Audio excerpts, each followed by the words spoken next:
Show Kasamalo. By the way niko na Dennis hapa kwenye Last Chance. Huyu jamaa wanamuita kaka jambazi. Mafia. Mzee ni aje? Kama kawaida. Uko fresh? Niko good kabisa.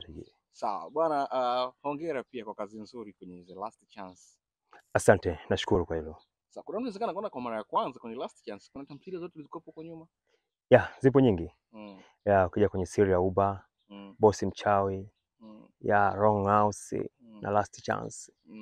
Zipo tofauti tofauti, kuna Kisasi Bubu, zipo nyingi mno. So wewe ni mwanafamilia wa Chinga? Of course, mimi ni mwanafamilia wa Chinga. Ndio. Last Chance unazungumzaje mapokeo yake? Kwa namna moja ama nyingine naweza nikasema imepokelewa vizuri na comment tunazipata nyingi sana kutokana na kazi imeenda kwa ukubwa na bado ina trend vizuri. Kwa hiyo tunamshukuru Mungu kwa hilo. Ndani umeigiza kama jambazi mwenye roho ngumu kweli kweli. Ni kweli nimeigiza kama jambazi. Japo kweli niwe vigumu sana kwa sababu nilipoa hiyo cast ya kuigiza kama jambazi niliona kama amenipa mtihani mkubwa sana kwa sababu kazi zangu nyingi nilizokuwa nikishoot ni kwenye lavu. Sasa kuja kucheza kama jambazi nikawa nawaza nitafanya vipi. Lakini zaidi nilivyojaribu kufanya nilivyofanya namshukuru Mungu. Comment sio mbaya. Ameleta kadari zake. Mungu ameleta kadari. Okay, kadari. Au sio Muislamu? Hapana, sio Muislamu. Hiyo na appearance ya Kiislamu. Ni kweli. Wengi wana una asili ya Usomali wa Arabu pengine kwenu? Baba yangu. Na wasili. Lakini mimi sio Muislamu. Babangu ni Kristo pia. Mama yangu yuko kwenye dini ya Kiislamu. Kwa hiyo nimekaa katika dini mbili. Baba yako ni Mwarabu? Ila Mkristo. Mkristo. Okay. Mwarabu pia? Sio pia, naye ni chotara. Kwa hiyo mama yake alikuwa ni Mkristo. Babu yangu alikuwa ni Muislamu, lakini mwisho siku baba yangu amekuwa kwenye maadili ya Kiislamu. Alafu mzee wangu au babu alikuja kutalii. End of the day akaacha mtoto katika nchi yetu. Kwa hiyo babangu amekuwa na maadili ya kibongo. Kwa hiyo inabidi afate upande wa mama kwa sababu ndiko alikokuwa nako. So watu walikuwa wanamshangaa, Mwarabu gani Mkristo? Lazima tutajiulize, na hata mtaani wengi wanaamini mimi ni Muislamu. Hata babangu anaamini yupo kwenye dini ya Kiislamu, lakini kutokana na mazingira, unajua. Okay. Vizuri. Tuzungumzie namna ambavyo wewe ulimteka yule jamaa, jina limenitoka kidogo. Chike. Namna ambavyo ulimshawishi nini Chike, ukawa umemkamata zeni muone kwa anataka hela. Ndio vile Mungu anafanya kazi zake yule mzee, ama kwa Chike tu ulipata tamaa? Ile ilikuja ni kama tamaa niseme, si kwamba ni kila katika mission naopewa nifanye vile. Ile ilikuwa ni tamaa yangu mimi binafsi ya kufanya vile, kwa sababu nikizingatia mzee alikuwa mtambui kijana anatoka na demu wake. Kwa hiyo niliamini kabisa nikipiga mchongo na huwa ndege wawili kwa jiwe moja.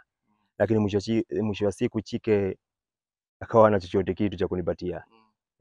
Siri inaisha kama unataka kumuua, ni kama Chike anaanguka.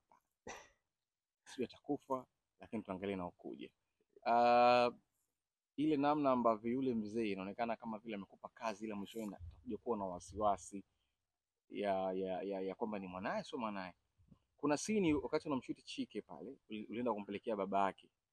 Ulimuonesha picha kwamba anayedate na mwanao ni huyo, ama kumuonesha picha sababu ulimshuti Chike na ule mwanamke? Nilikuwa na movement ya kumuonyesha mzee kwamba aone naye anayetoka na demu wake ni nani. Lakini mzee akawa yuko busy. Kwa hiyo akanikata kutokumuonyesha ile picha. Kwa hiyo mzee hakujua kwamba naye muinda ni nani. Na mimi sikujua kama naye muinda ni mwana wa mzee au wa bosi alionituma. Kwa ukajikuta unatekeleza kazi ya kibundo uliopewa. Nikajikuta nafanya vile nilivyoagizwa. Mwisho wa siku ndo kama hivyo. Mzee anakuja kuhisi ni mwanae, ana uhakika na mimi sina lolote nalolitambua. Sasa ugumu unakuja, what if mzee atajua kwamba ni mwanae na nyinyi mkiwa bado mjamuua mwanae, mtamwambiaje? Na mtaonekana ni jamani miayushu za kazi amfanye. Ni kweli, lakini hivyo siwezi kuvizungumzia sana kwa sababu ni bado vitu havijaja. Sawa. Vitakavyokuja majibu na maswali ya watazamaji naamini watayapata itakuwa vipi. Na mimi pia natamani kujua itakuwa vipi kwa sababu hatujaimeza story nzima, tunashuti kwa matabaka. So huenda inapoendelea ni pamoto zaidi. Ni kweli inakokuja ni pamoto zaidi yalikotoka, na itazidi kuwa moto kwa sababu kuna visa na visasi ambavyo ni vingi na vingi vinazidi kuibuka. Yeah. Moja ya kitu ambacho watu wengi wanakisubiri, ulisema kwamba unarudi Dar mapema kuonana na boss. What if ikitokea kwamba ule mzee anakuambia ule muone mwanangu, unaika wapi sura? Na kama mzee hatakulipa mpunga wako itakuwaje?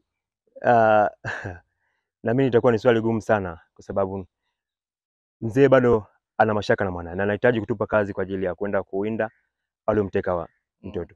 Kwa hiyo mimi mwenyewe natamani kujua itakuwaje.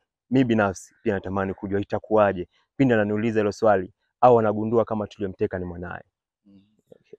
Na hizi situation waga zinatokea kweli katika maisha ya kawaida, si ndio? Ya, zipo. Tena ni nyingi sana. Hasa katika nchi yetu zipo kwa asilimia kubwa sana. Kwa sababu hata waandishi wanaandika kutokana na mazingira au na baadhi ya skendo zinazokuwa zikitokea za hapa na pale. Mambo kutekana yapo. Mambo kama sitofahamu pia yapo. Okay. Yeah.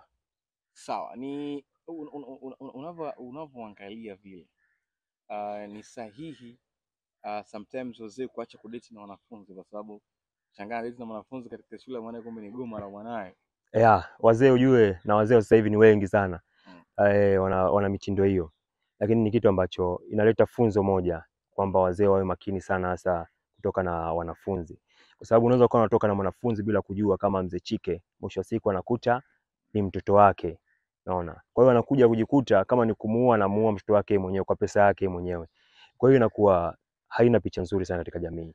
Kwa hiyo inabidi hata wazee wapate kujifunza juu ya swala kama hilo. Yeah. Damu yako pesa yako inaangamiza damu yako. Pesa yako mwenyewe binafsi inaangamiza damu yako. Ulioilea kwa pesa yako. Kwa hiyo ni mtihani. Okay. Yeah. Samuel, ndani kuna namna RK anaonekana ni mpelelezi, alafu kuna kazi amepewa. Tupe tasiri. So kama RK atakuja kuja kuwachunguza nyinyi mbeleni. Kwa upande wangu binafsi sijajua ni kazi gani alipewa, lakini najua pia kuna kazi amepewa na yupo pale kwa information, hajaja tu bure. Kwa hiyo mimi ndio maana nasema itakuwa ni moto zaidi, last chance huko mbele zaidi yalikotoka, kwa sababu kuna matukio mengi sana yapo ya moto. Okay. Yeah. Sawa. Last chance unapoiona imekuja kuleta mapinduzi, ndio kuna tamthilia ambazo zinafanya vizuri kama vile Dunia na nini, lakini nyinyi mnaonekana ni wa moto zaidi, episode chache lakini numbers za ajabu. Ukipewa nafasi ya kuambia wanaoshusha tamthilia nyingine wajipange kwa namna moto unavyokuja, tuambie kauli gani namna ya kujipanga? Namna ya kujipanga ni uwekezaji. Hakuna kitu kinachokuja cha moto bila uwekezaji.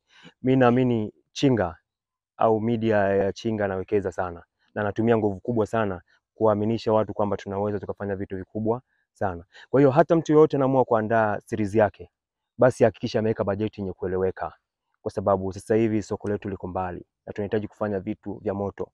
Kuna walioko juu yetu tu kwenye mapinduzi na tunapambana ili kuweza kuwapita. Tunatamani kuwa juu zaidi ya wote. Kwa hiyo sana sasa hivi ni ushindani.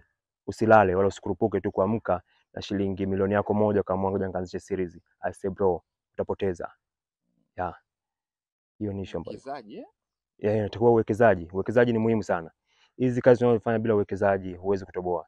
Tutaishia kushusha tasnia yetu, kila siku tunaonekana tunafanya vitu ambavyo havina maana. Lakini ukiwa unawekeza, unaweza kufanya kitu kizuri na kila mmoja akakipenda. Sio kwamba tufanye vizuri, tunafanya vizuri sana, lakini uwekezaji wetu ni mdogo. Okay. Sawa. Tupe story namna ambavyo Chinga amewekeza, kwa sababu tunafahamu chuo cha UD nasikia pale kushuti pa deni 300,000. Sasa yani unakuta sini episode moja ina sini karibia 4 au 5 ambazo pengine imetumia siku kadhaa. Ni production ambayo imetumia gharama nyingi sana hii. Yani ni kitu ambacho naweza nikampa saluti sana Mwamba au Chinga, kwa sababu ni mtu ambayo haiangalii pesa sana. Kifuatilia location zake nyingi ni za gharama.